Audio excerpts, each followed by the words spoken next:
It's a natural human behavior that if we get into a certain level of pain, not necessarily physical pain, it could be psychological or mental, meaning you're having difficulty. A tendency, it's a fight or flight na tinatawag. Fight is like you just go fight it, go with it, or flight, right? You just leave. So instead of working on your business, nahirapan ka. So for example, you have difficulty outlining your product, whether an online course, video program, or an ebook. You got a problem or you had challenges outlining it. So what will happen is what?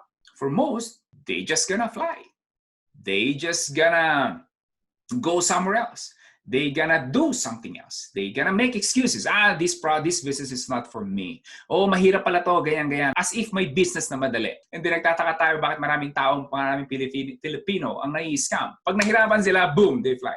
So, but anyways, going back to what I'm saying, yun po kasi yung typical na behavior natin, which is something that you wanna check, you wanna look into, make sure that you don't have that attitude, that you have to rewire. That difficulty makes you a better person, makes you a better entrepreneur.